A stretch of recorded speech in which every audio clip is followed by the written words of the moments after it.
गाथा सुनाता हूँ उस वीर की, शत्रु जिसके बाणों से कर रहते थे। केवल कृष्ण की ना बात करो, स्वयं शिव उसे सराहते थे। करुणा से भरा हृदय था जिसका, न तनिक भी मन में स्वार्थ था।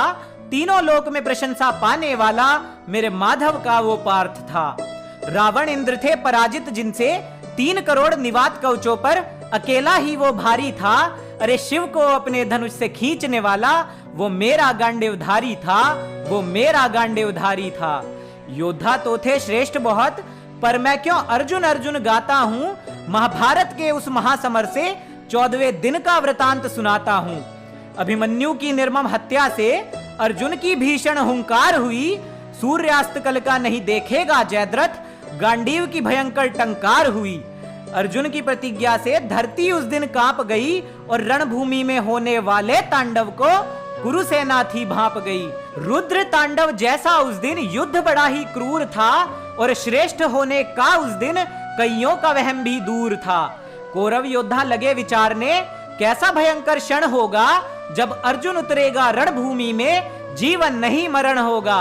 अब सुनो कैसा भीषण रक्तपात हुआ, अगले दिन जब शंखनाद हुआ। कुरुओं के भाग्य थे फूट पड़े, और अर्जुन सात्यकी उन पर टूट पड़े। घोर गर्जना करता अर्जुन, भयभीत सृष्टि का खंड खंड था। कुरु योद्धाओं में हाहाकार मची थी, वेग पार्थ का ऐसा प्रचंड था। धर्मराज की रक्षा हेतु सात्यकी को पड़ा वापस जाना था। पार्थ के उस रौद्र रूप से मुश्किल जयद्रथ का बच पाना था। सभी व्यूह ध्वस्त होते जाते थे, पंच तत्व भी जयगान अर्जुन का गाते थे। चक्र सप्त सूची व्यूह भी असफल से हो जाते हैं, जब क्रुद्ध होकर नर नारायण युद्ध भूमि में आते हैं। जब 2 प्रहर के युद्ध के कारण अश्व नहीं चल पाए थे, तब सब्यसाची युद्ध को करने उतर धरा पर आए थे। रथ विहीन पार्थ देखकर हर महारथी उससे लड़ने आया था। बिना रथ के भी उस दिन कोई न पार्थ को जीत पाया था। सभी एक साथ मिलकर भी ना धनंजय को जीत पाए थे। यूं ही नहीं शांति सभा में परशुराम ने जयगान अर्जुन के गाए थे।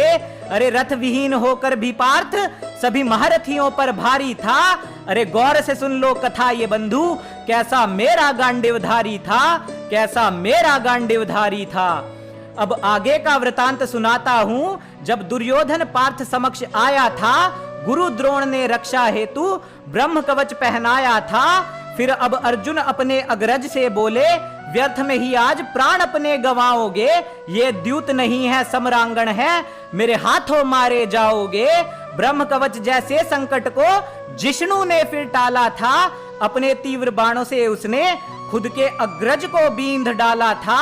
फिर दुर्योधन संग अश्वत्थामा, वृषसेन, शल्य और भूरी श्रवा आए। पार्थ संग युद्ध करने हेतु कृपाचार्य और कर्ण लाए। सभी मिलकर भी ना जीत सके फाल्गुन को। फिर दुशासन और सिंधु राज जुड़े, पर गांडीव का प्रचंड वेग देखकर हर योद्धा के थे होश उड़े, हर योद्धा के थे होश उड़े। सबने मिलकर कुछ हद तक किया कृष्ण अर्जुन को घायल था। अरे सम्रांगण नहीं सृष्टि का कण कण उस दिन मेरे पार्थ का ही तो कायल था, मेरे पार्थ का उस दिन कायल था। अंगराज को जब रथ विहीन किया तो अश्वत्थामा को आना पड़ा।